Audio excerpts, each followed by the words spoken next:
Welcome back to another episode of Anxiety Chats. Today we are joined by Jenna, a mum of 4, who is very passionate about mental health and has herself experienced anxiety, agoraphobia and OCD. Does that describe you, Jenna? Yeah, pretty spot on. I've said more than that, but that is. That's the thing. Whenever I'm introducing somebody, I'm like, there's much more to somebody than like anxiety. Like there's so many more things to somebody than just anxiety. But for this podcast specifically, it's good for us to know. That's actually a good question maybe to start with is like, do you have anything that you love doing that helps your anxiety or that doesn't even help your anxiety, just things that you enjoy doing other than anxiety? Other than anxiety, yes. So I really enjoy reading. I get through books so quickly. I absolutely love reading. So I'm a massive Colleen Hoover fan. So yeah, I spend a lot of time reading. That's a great one. I read a lot as well. I've still not read any Colleen Hoover though. I really want to because I've heard such good things. Like they're really gripping. Yeah. But I think it's good. Like I know people that have anxiety that will just like devour self-help books, but I'm not really. I sometimes open a self-help book and I'm like, oh, yeah. Shut up. I think I've read one and I was like, no, that's not for me. Yeah, it's nice to go into a different world and then kind of escape for a little bit. Exactly. Like some of the novels that I've read are quite fluffy and light, so you can kind of escape from reality. But then I like the kind of thrillers that keep me sort of like that adrenaline, but a nice adrenaline rather than agoraphobic adrenaline. Another weird thing is I know so many people with anxiety that love watching horrors, like really grim horrors. And it's like, I think it's because for us, it's like we experience these emotions every day. It's kind of nice to, I don't know, experience it in this way. Exactly. It's like a nice adrenaline, like a roller coaster adrenaline rather than a I'm going to die adrenaline. Yes. And it's because of a reason, like there's a big monster on the screen or whatever, and not just my body feels like it's attacking me and I don't know why. Exactly. The first question I was wondering, when did you first start experiencing anxiety? So my anxiety has always been there from a very young age. I just didn't know what it was. Like I didn't even know what agoraphobia actually was until just before lockdown, even though I have struggled with it my whole entire life. I just didn't have a name for it. I was always told, oh, it's anxiety, but never agoraphobia specifically. And I've always had panic attacks from literally like junior school sort of age. And nothing specifically, I think, has triggered it either. I know there was one instance when I was in primary school where I was actually locked in a classroom by accident on a lunchtime and I was left in there.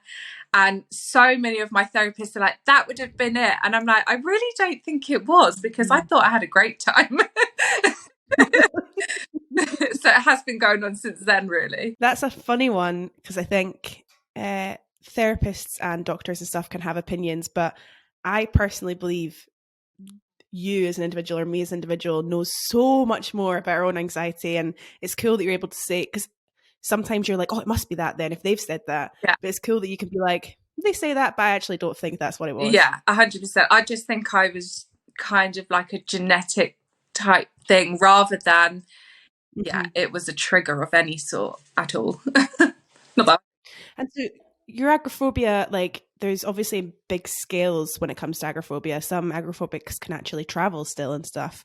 Where are you and where have you been? So I have had back and forth agoraphobia. So I've never been housebound. I've had days where I've been obviously housebound, weeks maybe, but I've never been I would never have called myself a housebound agoraphobe. However, I still sometimes even struggle just at the local shop, which is like a 20-minute drive. But then there are days that I can do that and I could drive an hour and a half and I'd be fine. But anything past that is like a barrier for me. But like, it's funny because if my sat nav, for example, says an hour and a half, but that time never obviously increases, but the time in the car I have been in has been longer. And my mind's still like, oh, I've only been an hour and a half. And actually, I've been in the car longer than an hour and a half. But yes, my agoraphobia is like, oh, it's okay because I'm not that far away. I'm not that far away. I'm not. And it's ridiculous how it works. But I would say I can travel to an hour and a half maximum. But for holidays, I have pushed myself in the past. Like we've been to Scotland and did lots of Edinburgh trips, and we've also done things like Norfolk. I also went to Spain in 2019, and I managed to fly. But it was just when I started medication, so I really pushed myself to try and do that. And that flight was interesting, but it happened, and I got there back. That's the thing. Like, it's I'm trying to learn at the moment that it's okay if the panic symptoms and anxiety symptoms come up, and even if you have a panic attack, it's also okay. But you're staying on that plane or you're staying in that car, Yeah. and it's not dangerous, you know. But it's much easier said than done. I'm still learning. Yeah, I think it's constant learning, because some days you can, and some days your mind just won't allow it. And I think people without agoraphobia just don't understand that block, that barrier, that yes, okay, yesterday I may have been able to do that, but today I really can't, or I feel like I can't. And it is a day-to-day thing, isn't it? Totally. And does it also help when you're the person that's driving, Yeah. rather than being driven? Yeah, because you're more in control. Yes, I really do not do well with passenger driving at all. I mean, my husband prefers it if I'm not a passenger as well. So you're like, slow down. Yeah, I don't want to be in it. But yeah, and because I have the children as well, a lot of the time it's the distraction in the back as well as me trying to focus. So it's like double the concentration needed, I suppose. Yes, and that's so helpful. And I actually want to tell you a story. I think I've told it on the podcast before, but I'll briefly tell it, because it's why a big reason I wanted to talk to you today was a couple of months ago. I was at like a social thing, and I told my art teacher, who was leading the group, oh, I think I'm going to have a baby in like the next couple of years. Me and my partner really want to try for a baby. And another woman that was there said, I thought you said you had agoraphobia. And I was like, I do. And she was like, well, how are you going to have a baby then? And was very much not happy about the decision. I'd never met this woman before. But anyway, I was kind of like, oh, yeah, she's right. I've since moved past that and been like, I know that lots of women have, you know, lots of different kinds of illnesses, disabilities and stuff like that, and are make amazing mothers. And I think you seem like an amazing woman who would be an amazing mother. I think I'd be an amazing mother, you know. Thanks. But what was, when you were your first baby, when you were first pregnant, was that difficult, thinking about what impact your mental health would have on a child? Yeah, so when I was pregnant with my son, I actually didn't know still what agoraphobia was. I didn't understand my anxiety. And when I was having panic attacks, I actually felt, without knowing the label, I was really able to cope with the pregnancy and having him. And then the hormones hit after he was born. And that's when I really started to think, I am now responsible not only for my own body, but for this baby as well. And if I don't get him out to appointments, or if I don't take him to the shop, he's not being fed. And it was kind of like a pressure then was on as a parent to be the best I could with what I was given, essentially, is what I feel like. And the first child, I would say I didn't understand. So that's when my OCD started kicking in. So after you have a baby, a lot of women get intrusive thoughts, but it's not very widely spoken about. And I had a lot of fears of me dying and leaving him, and him dying in his sleep. And sometimes there'd even be harm that was coming to him from me or family members. And it's so common, but people don't talk about it. And I thought I was a freak, so I just didn't say anything. I kept it to myself, and I was like, nobody can know that, because what if they think that I will do something, or, you know, he's not safe in my care. I mean, he's now 14 and he's absolutely fine. But then the second baby came. I knew that was going to happen again. Like, I kind of carried on then with these thought spirals, because he was only 3 when my second one was born. And it became like, right, I know what to expect this time. So with the second one, I was fine again until she was around 6 months. So I think pregnancy hormones actually helped me, to be honest. My hormones kind of balanced out during the pregnancy, and my anxiety was never near what it's been like afterwards. So it's definitely hormonal based for me, in a way. Then after she was born, it was like I couldn't drive at the time. So I felt trapped in the house with her. And I thought, I need to get out. Like, I need to be getting her out into the fresh air. Like, she needs to be seeing people. We need to be socialised in mummy groups, the rest of it. And I found that really difficult. But again, I still didn't know what agoraphobia was. So for me, it was like pushing through a brick wall, two children by my side. And then I had a third and a fourth. Like, I carried on anyway. I mean, I've always pushed myself. So they've always been to mum groups. We've always socialised. We've always been involved in like local mum groups and things like that. And if there was ever a trip, we always attended. Even if I only went for sort of half an hour, we always made sure we went. And I never have let it get in the way of me being a good mum. More so now, I would say it gets harder as they get older, because they then start to realise if I'm having a bad day, they can be like, oh, are you okay? Whereas when they're babies, they don't have a clue what's going on. Yeah. So they just don't know what's going on. And they're like, well, you're mum, you're just mum doing mum things. Like, they don't question. But now that I have proper little mini humans, like, in front of me going, why are you upset? Or why can you not breathe? Or why are you really red? Like, why are you sweating? It's cold outside. I think that's when it actually does get harder, because then you've actually got to explain that your body is doing these things involuntary, and I've now got to sit through it. And whilst you're arguing with your sibling, it's not really helping. Or I've got to still stand here and cook you dinner whilst having a panic attack. I've still got to take you to school whilst having a panic attack. And that's where I found motherhood and having agoraphobia is most difficult, because you have to push through not only the responsibility of having children, but on top of that, you've got to push through your mind and get these things done. So that's where I think I struggled in motherhood the most in terms of it. It wasn't so much the start, it was definitely more now that they're getting older. And they can notice it, and they have their own mental health, they understand their own mental health. I think that's the thing I've worried about the most is I think babies, they don't know what's going on. They don't care. They just see, they really don't mind. But it's like when they get older, asking to go on holiday or something, and I don't know if I'll be able to do that.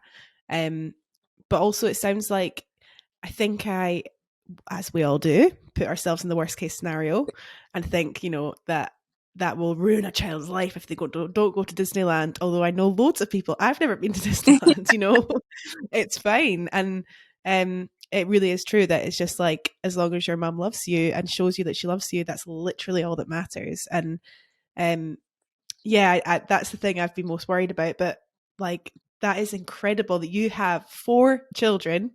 They all sound happy. I've lived through it. You're smiling. Still very just yet. So honestly, I feel like because there's so much pressure as well on motherhood in general, regardless of anxiety, regardless of health, and the expectations you have as a mum to always show up for Christmas, always show up for Easter, like big extravagant things. And that, like, Christmas Day for me has always been hard, because I had this pressure of, I've now got to make this day the most magical day I can ever have. And every single year, my agoraphobia kicks my butt. Every single year. It's just one of them days that I just literally have to breathe through. And then I feel like as a mum, I've then got that added pressure of, I've got to make this day good for the kids. They can't know that I'm really mentally struggling on every single holiday. And like Christmas this year, for example, they're all opening their presents, and I'm like, right, we're going to get there. Santa's come. We're going to go downstairs now. I don't have kids, but I've always really struggled with Christmas Day, because it's one of those, and my birthday this year I had a horrible panic attack, and I think it's just like, oh, we've got to be okay on this day because of other people. And actually in reality, your kids will be way more concerned with what toys they have than anything else. Exactly. And you could give them a McDonald's for tea and they'd be like, cool, this is the best day of my life. Exactly. And I think that's another thing about what people's expectations are. And we put that expectation on ourselves to make that a good day, even when it's just another day, you know, but everyone waits for it all year round. And it's kind of like, same with my birthday. I struggle with not just my birthdays, but even my children's birthdays now, because we have people come over and I really struggle with that when having people in my house. And Me too. yeah, it's like, I can't, like, I feel rude saying, can you go now? But at the same time, they're there to celebrate you. And you're like, I don't want to be ungrateful, but it's so hard to explain to people that haven't been in that situation, because most people love celebrating their birthdays. And it's not that we don't, I just feel like we can't fully enjoy it. Yeah, it's honestly so nice talking to you, Jenna, because this is exactly what I think about all the time. And it's really interesting you saying like it's other people's opinions, thoughts, you know, you're putting them for yourself. And this, I think a lot of people, a lot of women put other people before themselves. But I think now, like with agoraphobia and anxiety, we do it to the extreme, Yeah. to the point that we don't matter anymore. I imagine it's worse when you have kids, but even without kids, like, what has been some of the reactions of people around you towards your agoraphobia? Has it been always good or always bad? So my husband's obviously very supportive. We've been together since I was really young, like teenagers. So I've always had him as my rock. But in terms of family and things like that, I just don't think it's been something their generation ever got taught properly. Yeah. Same even with teachers I've had or in workplaces, and I think it's always an inconvenience. And I feel like it's an inconvenience to my life too. Yeah. But obviously it's hard to extend, like, because people like just switch it off and put it outside the door. The amount of times at work I've been told, shut it, leave it on the outside of the door, and I'm like, that's not how it works. That's not how it works. And also how much I personally feel like if somebody welcomes me into a space, whatever space that is, with my anxiety, then I am 100% less likely to leave or have a panic attack. If somebody says, if you have a panic attack, that's okay. You have full control. You can do whatever you like. Yeah. That's always much easier. But if somebody's like, leave your anxiety at the door, that's a part of you. That's a part that you are trying to like nurture and mother and like close. And so it's like saying leave your baby at the door. It's like wearing a backpack. I always say my anxiety comes with me on my back, but it's a backpack that won't detach. So it's like it's always there with me, and I can take parts out to make it lighter on some days, but some days it's really heavy. And that's how I kind of have to explain it to my children as well, is that some days my backpack's going to be light and I'm going to be able to take you out to the jump park, or I'm going to be able to take you out on a trip or go to the beach or whatever. But there's some days that is going to weigh me back and I'm going to end up on the floor. So in a work environment, so at the minute I've just gone into a job where I'm actually a mental health support worker for disabled adults. So I'm now having to park my anxiety almost to help them. And it's a good distraction. And obviously I find that working with distractions is obviously quite good. And because I don't have triggers as such, I feel like, you know, it's easier to do, but I'm also used to that responsibility. So having someone in my care isn't not normal to me. However, someone with agoraphobia without that, I think would struggle with it, because it's not as easy to just take that rucksack off and live a normal life. It doesn't happen like that. I think that's been my biggest fear of having kids is like the thought of, I have a goddaughter who I love very much, and I sometimes pick her up from school, and like all the way down to the school, which is probably a 5-minute walk from my house, maybe even less, I'm thinking, imagine if I'm holding her hand and I suddenly need to run, or imagine if I just like fall to the floor and I can't get up and she's scared of that, or like all of the worst case scenarios. And it's horrible just always thinking about that and knowing that it could happen. But also I spoke to a dad in the playground about it, and he said you would just find a way to make it home. Like you wouldn't be able to explain it or understand it, but you would find a way to get home. And I was like, yeah, you're right. And you always just find a way, whether when you get in the house, you put the TV on and you go lie down or whatever, but you found a way with 4 kids and with working to just make it work. Exactly. And I mean, that school run example is just, that has been the complete cloud over my life of motherhood for how many years I've been doing the school run now? About 10 years I've been doing, he's 14. So about 10 years I've been doing the school run. And every day you have to get up, you have to take them to school. However you're feeling, you have to get up, get them dressed, make sure they're fed, pack their bags, and take them.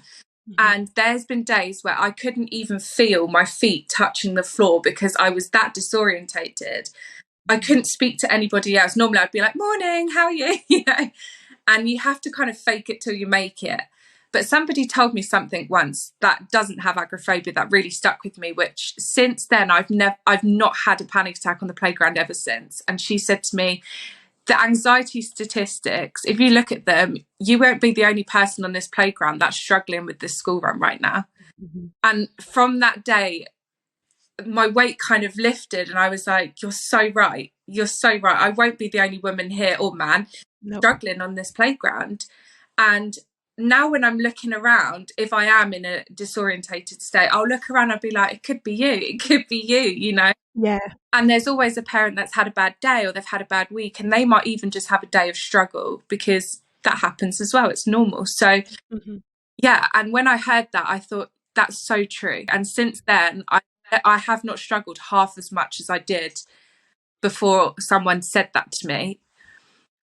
It's so true. And like when I'm not in the school playground nearly as much as you, but whenever I am, I kind of look around at people and I see some guys with their headphones in, they're staring at their phone, and they're kind of, and I can tell, I think you're trying to get through this next 5 minutes until your kid's out. Or, people, even the people that are chatting loads and loads and loads, they're maybe trying to distract themselves until their kid's out. Like, it's just, and it's a very stressful environment generally, because you're all standing there facing the same way, waiting. And then it's really loud when all the kids come out, really loud. And like, it's just, it's not a fun environment that people really choose to be in.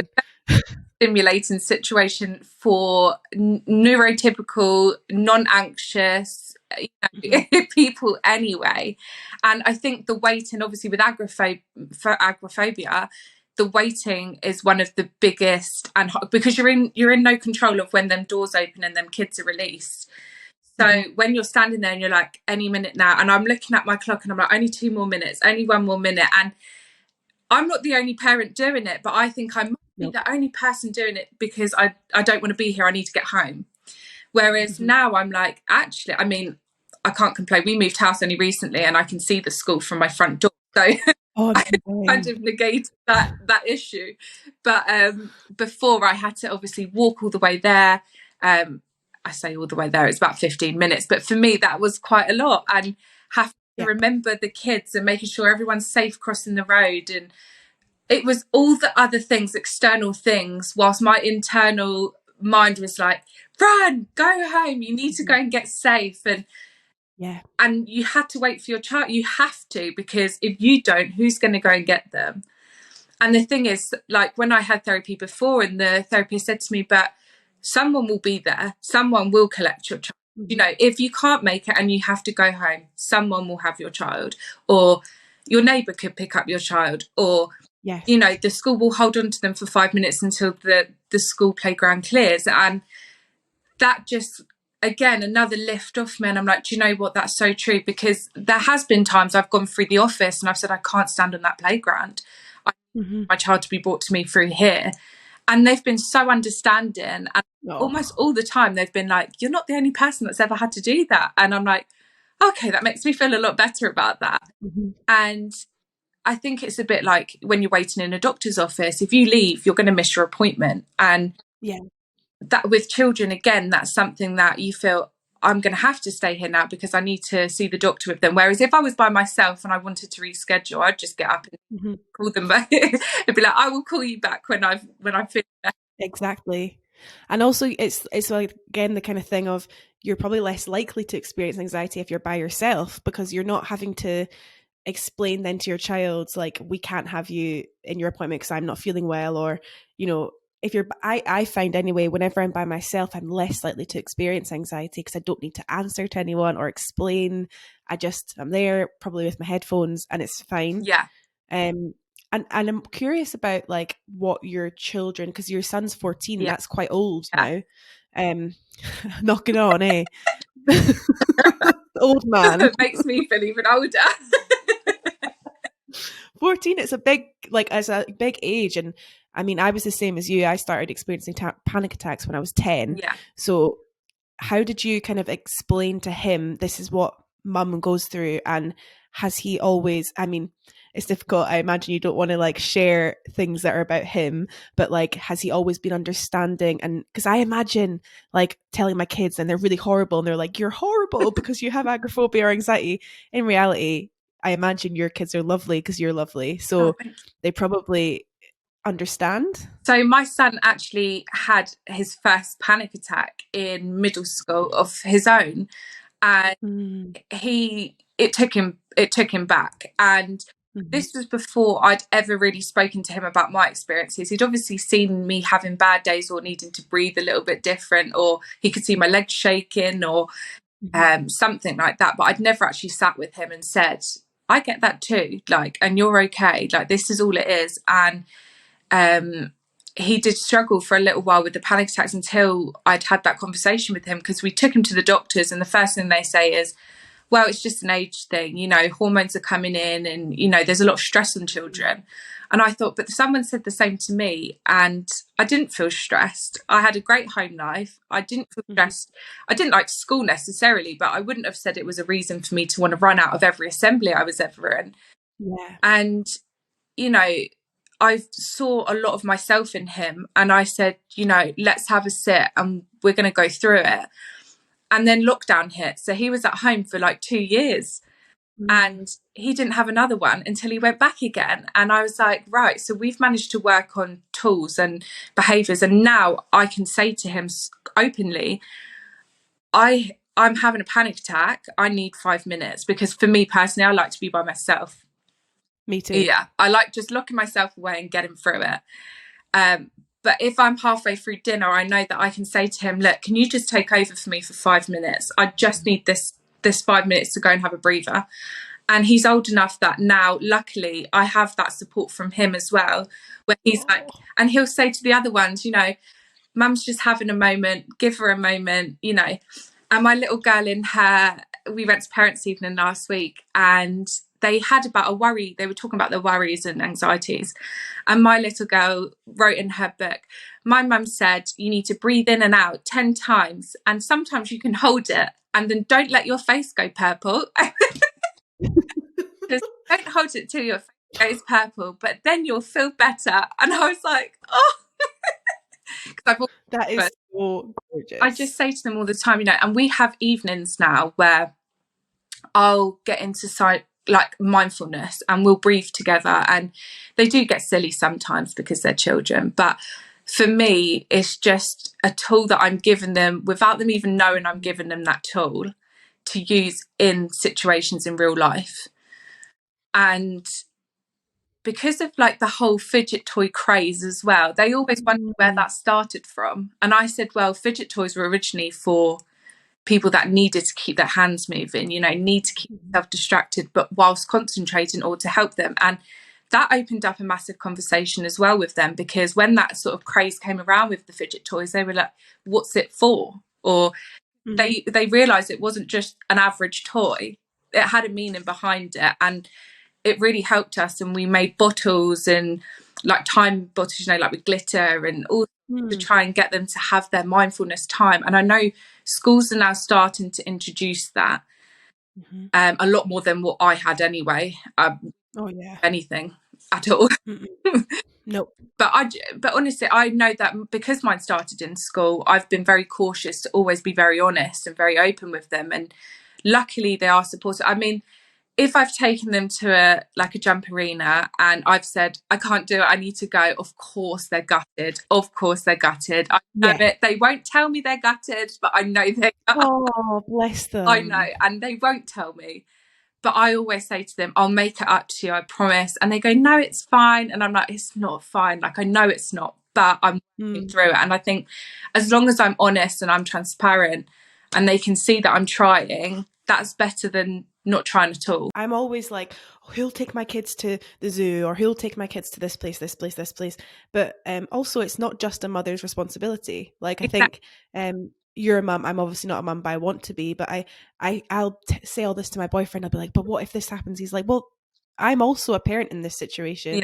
Yeah. There'll be grandparents too. Not everything has to fall on you. And I think it is a societal thing as well. Like, we're just expected to be able to do everything all the time, and it's not possible. Exactly. And I think that's what causes more anxiety in mums than is needed, because they're told, this is what's expected of you as a mother, this is what we expect your children to be doing, and because all their friends will be going to parties and being going to, you know, days out and weekends away and things like that. But for me, as long as I've tried, that's enough. Like, and my children 100%. that. So, you know, I've never said to them, like, because we tried a trip to London on the train and we got about one stop away before I said, I can't do it, I need to turn around. And they all had their little rucksacks on and they were all really excited to go, and I said, I really can't do it. I ended up getting off the train at the next stop and just giving myself 10 minutes and saying, right, like, we're either going to turn back and go home or we're going to carry on. What is it? And that time, unfortunately, I turned back around and said, I just can't. But they were like, well done, Mum, for getting on the train. Like, and I thought, that's so true. I got on the train. I actually got on. I actually did that. What little cuties. I know, they are so good. And I know, because I've been so open, that's what's helped, you know, and they don't know any different. They haven't ever had another parent.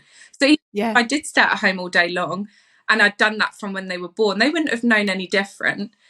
Nope. So I don't feel like any child can really miss out with having an adult as an agoraphobe, because they don't know any different and they never will, unless obviously, you know, things change and that kind of thing. But I always say, as long as a parent's trying, then that's all you can give your children, your best. And if that's your best, then you've done enough. And I always think about, like, my mum doesn't have any form of like agoraphobia or anything like that. We always went loads of places as a kid, but I remember, if I think back to my childhood, one of my favorite things is like having a Chinese and watching X Factor. Yeah, hey, yeah. That was the same as me. That was like a small thing, and it's like, we never got taken out there wasn't all the things that the kids have now. When we were younger, we didn't have like trampoline parks and whatever else. They have laser quests and all sorts. We just really didn't. Or they were real big treat days, weren't they? Like, or parties, friends. Oh yeah. And even McDonald's, we didn't have that on a regular basis either. We had home cooked meals like every day. And now my children are like, so what did you do? And I'm like, we played in the garden, I climbed the trees, I went out with my friends, like, we went on bike rides. And they're like, really? Boring. I'm like, yeah, that's what we did. And my mum and dad weren't always there. They had their own things to do, so we did it, entertained ourselves, like. And it wasn't just my household, the kids in the street were the exact same, or streets down and down, everyone just ended up meeting up. And that was my childhood, like park trips and things like that. It was never the amount that they have now. And I think, again, that doesn't always help with like the society that we're in and the like how they're being brought up, because their friends will go into school and say, oh, we went to London this weekend, or, you know, especially around where we are, it's about an hour and a half away from where I am.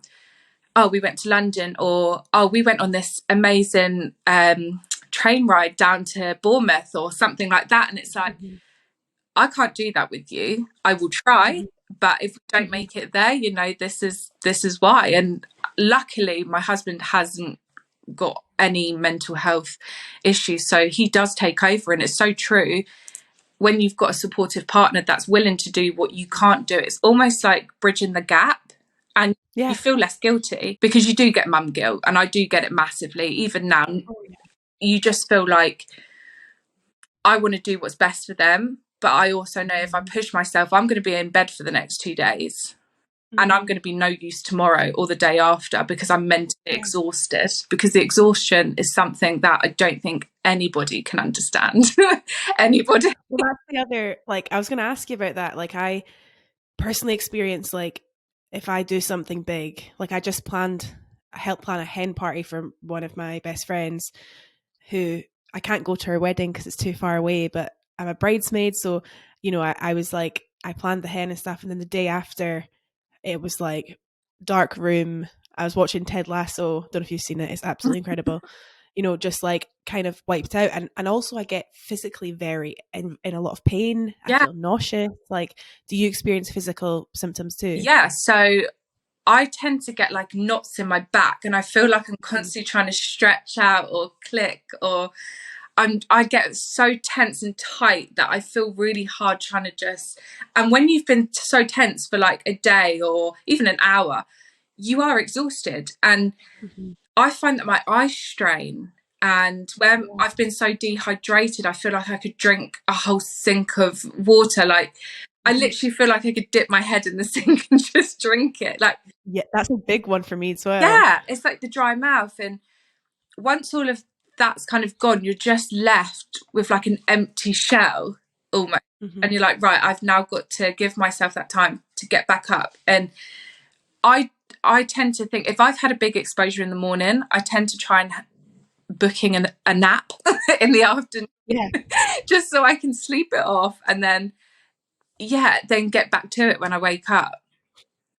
That's a great thing. And also like I think that's a like really, really good way to handle things.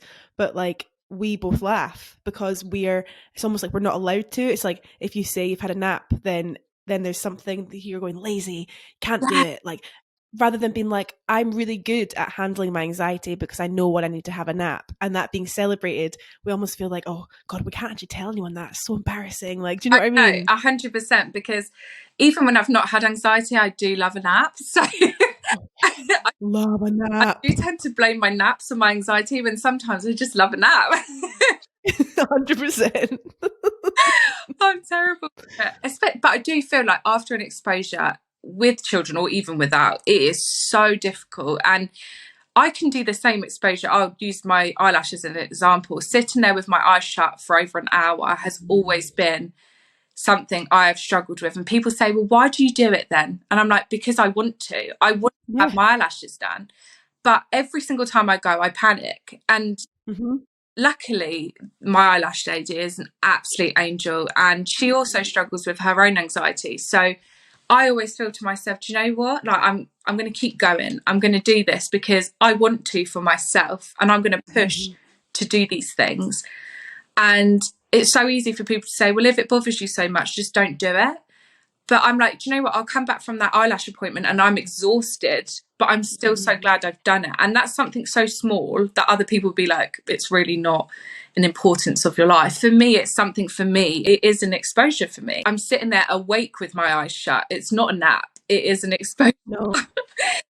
I've actually been like, this is a sign obviously from somewhere, because I was literally just saying the other day, I'd love to get a lash lift, but like I've looked at like the way that they do it, and it's like you sit with that stuff on for an hour, and I was like, but I could never do that because, but I think it's important. I always tell my practitioner before, like, by the way, I have panic attacks. So if I suddenly need to leave, that's why. Yeah. And that kind of helps too. Yeah, I've walked out of so many nail appointments with my nails half done. I've walked out of the hairdressers with my hair half cut. I've literally done. I remember one time I had the foils in my hair. I had my hair blonde at one point, and I had the foils in, and I was pacing around the hairdressers because I couldn't just sit in the chair. I was pacing around, and they were like, will you not just sit still? And I was like, oh, I physically can't. And I ended up going home, washing it out myself, and then going back for toner the next day because I just couldn't do it all in one. But that's the like incredibly brave thing that, that it might happen. You might be sitting in a hairdresser's chair or in a dentist's chair or in an eyelash chair or in traffic, and it might happen. You might have a panic attack and you might need to leave. That's a massive possibility. But the fact that the very next day you went back to the scene of the crime and we're like, that, I think that's where the most important work happens is if you're like, oh God, I can never go back there again. That's so embarrassing. Or I can never go back there again. What if I get the same symptoms? okay, if you get the same symptoms, you do the same thing. You Yeah. leave and you come back. Like it's just, that's the big thing. And that's where I've learned, because now it's taken me since I was 18 and I'm now 30, nearly 31, to get to this point of actually I'm not having panic attacks every time now, because I do still return. And it's like my body's like, well, she's going to keep going back, so we might as well give up now. And that's where it's come to now. It's like my body's like, oh, we're just having a lash nap. Like, it's good. We're just getting a lash. A lash nap. Yeah. It's like, good now, we're fine. I also think it's the environment you're in. So if you feel secure with the people around you and you feel like you're safe, it makes a massive difference. Not that you would ever not be safe, but comforted by other people's acceptance. Yes, I think is a huge one, because I know there's certain people or certain events that if I went to, I'm likely to be anxious. Like a Christmas dinner with all my family would be an absolute nightmare for me. Sitting down a big full roast dinner with several, like 15 plus people, I struggle with it. Whereas, yeah, going and getting my eyelashes done and I'm around someone that says to me, it's okay, if you need to go, we can stop at any point. And I'm like, perfect, I'm going to be fine. Yes. Oh, honestly, it's just so nice to, because like I think day to day it's hard to meet other people that really experience the similar, like a lot of people experience anxiety that I know, but not kind of this kind of what we're talking about. Yeah. And it's so nice to, like, it's so inspiring to me to know that you've had 4 kids that are happy. You can, you know, and you have the same stuff as me. Like it is so inspiring, and I hope anyone listening that's wanting to have kids, like, can take comfort from this, because your kids, I've seen them online, they're gorgeous and happy, and like, what else do you want? Like, and you're obviously a lovely mum. Oh, thank you. I mean, my son's here and he'd probably tell you, but he absolutely, like, he takes everything in his stride, like, with anxiety now, because of what I've taught him. And I think that's the main thing as a parent, is you have to teach them, you have to be honest. There's no point in bringing them up and then being like hiding any anxiety, and then they feel like they too have to then suffer in silence. Whereas I've now managed to kind of target his anxiety and almost cure it completely for him, where he now knows what to do. Whereas I never had that. So I never had someone say, right, when you have a panic attack, it's just because this, your body, you know, the adrenaline and the cortisol and all of this stuff. I never got told any of that. So I literally thought I was dying every time I had one. Mm-hmm. Whereas now I've told my son, you know, when you get them butterflies in your belly, that is literally just your adrenaline going around. And if you start to sweat and you start to panic, it's completely normal and it will go. And now when he gets that, he doesn't immediately go into panic mode. He goes into, oh, hang on a second, that's just adrenaline. And because he's young enough, I feel like he can take them tools with him and hopefully it won't spiral. Whereas because I've learned it so later on in life and I'm now trying to reteach my brain, I've got a lot of undoing to do before I can redo, you know, whereas his is only just starting to build. So the more honest we are with our children and showing them how we get through it, and even though when things are tough, we're still going and we're still doing it, that's bravery for children. That's bravery for us as adults to say, I raised you even in spite of this. Like, nothing's going to hold me back from being a good parent, especially my anxiety. You almost get like warrior mode. Like, yes. I found that whenever somebody like is quite mean about anxiety, or, you know, I'm thinking of maybe family, perhaps, and I that's what happens. You kind of get into warrior mode and you get defensive. But I think it's a good defensive. It's like, actually, wait, I can say those mean things about my own brain, but you cannot. Exactly. Like, this is what I go through. And my last question was, do you have a story, like any kind of story that you could tell us about a time you experienced anxiety? Yes. So it actually happened last year. Was my worst panic attack I've ever had. And I was just coming, so I was in between medications. So I was trying to taper down, but it just coincided with the holiday. And I dropped down and I thought, okay, I'm going to do it. And the whole journey, that it was just me and my children in the car, because normally my husband would come with us, but he wanted to go on his motorbike. So I was like, do you know what? This would be really good exposure for me. And the holiday was about 3 hours in the car. And I haven't been away that far prior to that in such a long time, because it was COVID obviously before, and school then started, and everything was getting back to normal. So we'd planned this holiday. It was to Norfolk, and I said, right, it's 3 hours, let's do this. And I planned to go in the evening because I get so exhausted throughout the day that I feel like I can travel at night. Exactly the same as me. You just like wear yourself out enough that you think my anxiety hasn't got enough energy to feed off of right now. So I drove and I thought, right, it's nighttime. I put on a podcast. I was absolutely fine on the way there, and I thought, I made it, I did it. And obviously I still got a bit of anxiety while we were there. But then it came to coming home, and it was the Friday, so we weren't supposed to leave until the evening, but I'd worked myself up about making this journey back, that I was like, I need to go now, because if I don't go now, I think I'm going to be stuck here. And obviously I was the only one that could drive because my husband was on his motorbike. So I said, right, we're going to have to leave. And I literally piled all the children into the car. It was about 8 o'clock in the morning. I thought, we've got 3 hours in this car. I said, we'll get breakfast on the way. Just let's pack up the car. Let's go. And I was by myself. My children were obviously still hyped up from, ice creams and sugar and having like a good time on holiday. And I'm making them leave early.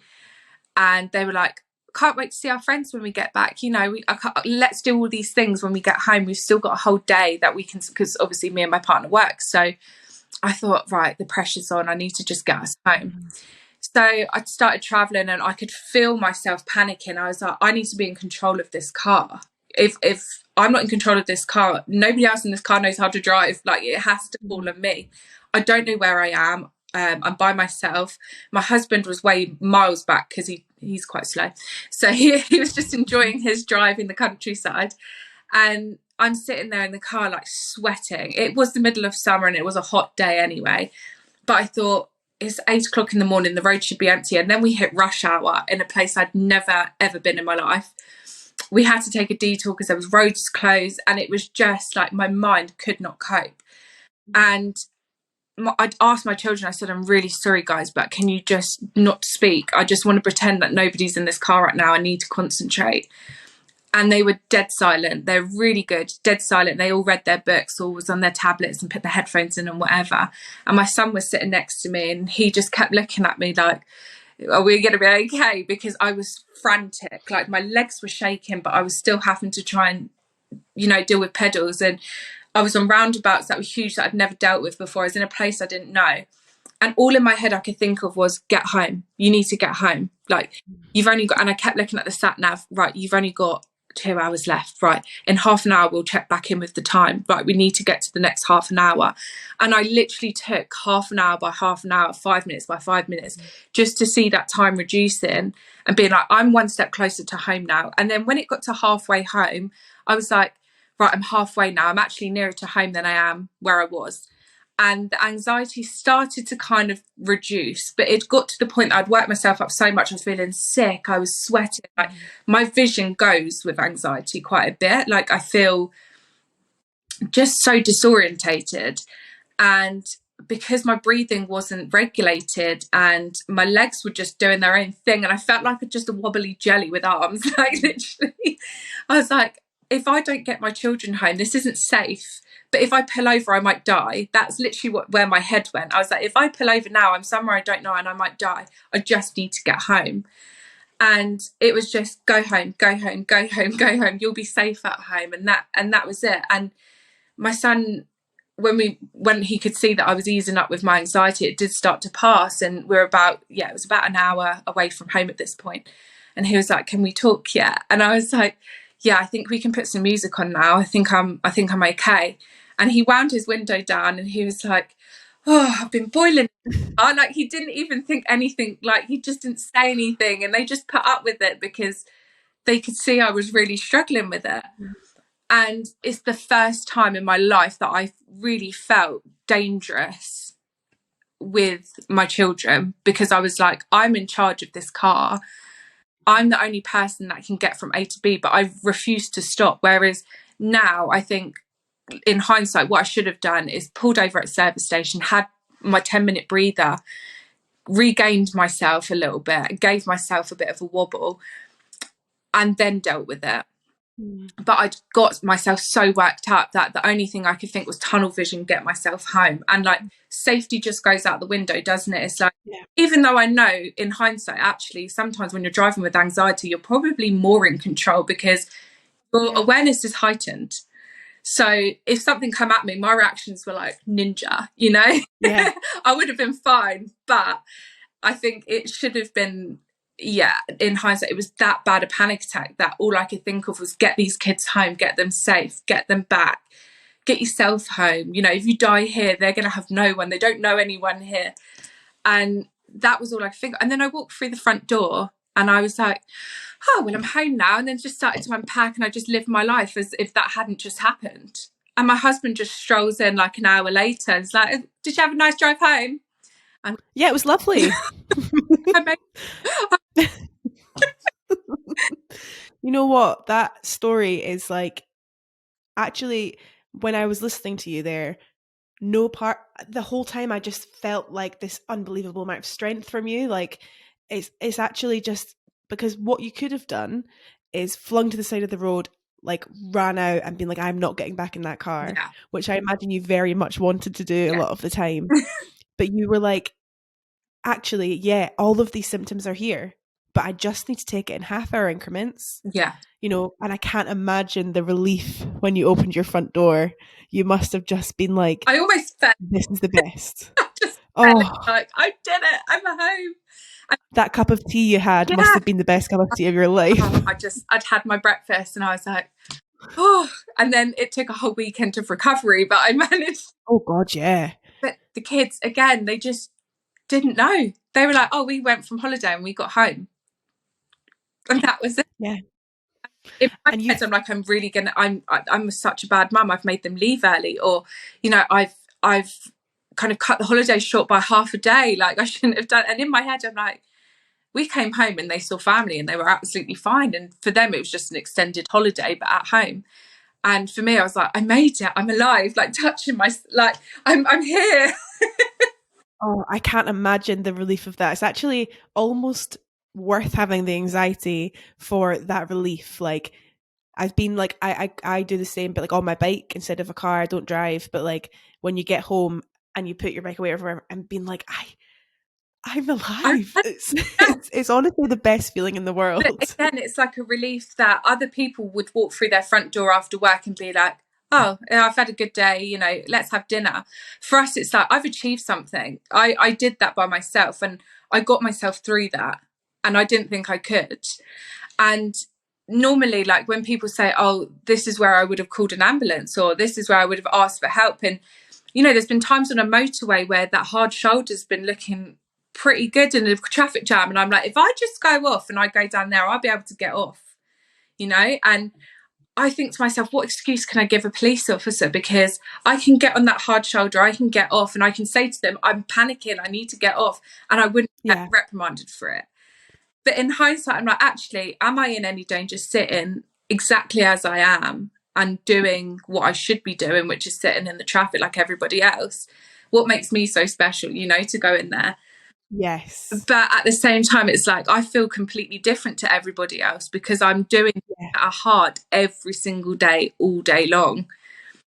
That's a massive thing. I think we, like a lot of people with kind of more severe anxiety, feel like, yeah, but, and I know other people suffer with anxiety, but not like I do. Like, I know that they can recover, but I don't think I can because my anxiety is different. And Yeah, I've heard talking, like therapists talking about this and saying, listen, you're not different. yeah, Like your anxiety is the same as that person. Like, it sounds like our anxieties are very, very, very similar. yeah, And if I heard you say like, I can't do it, I'd be like, yeah. you totally can. And it's just been so nice talking to you, Uh, Jenna. I Honestly, keep like, talking, I just keep going. I can't wait for this episode to come out to listen to it again, just because like my partner and quite a few people know how like driving and kids are my two things that I'd love to be able to do, but I'm really struggling with and scared of. And so talking to you has been really just so helpful. And I really hope that it's helped anybody listening that also is in a similar boat, or just knowing, you know, both of us here have panic attacks that are horribly unpleasant, but we're still living and we're still, you know, doing our thing. Exactly. And doing it well. That's the thing. Yeah, We're still doing it well. And just because society thinks that you should be out doing all these things with all these people, socializing, etc., it's not true. You don't have to. absolutely. Life. What makes you happy? That's all that matters, really. Like, what do you enjoy? Like we were saying at the beginning, Jenna loves reading. I love painting. They're two things that don't really give us anxiety. Let's try and just start from there and then build on it. That's sometimes a helpful way to do things. Um, Thanks so much, Jenna, for coming on and chatting to us today. I'd love to have you back at some point if you'd like that. Love to. I'd love to have you back as well. To everyone listening, thank you so much for listening. You can come on the podcast like Jenna to talk to us about anxiety, or send an anonymous story if that feels more comfortable for you. And you can follow all of our links there in the description. You can follow all of Jenna's links in the description. And thank you all for listening. Goodbye.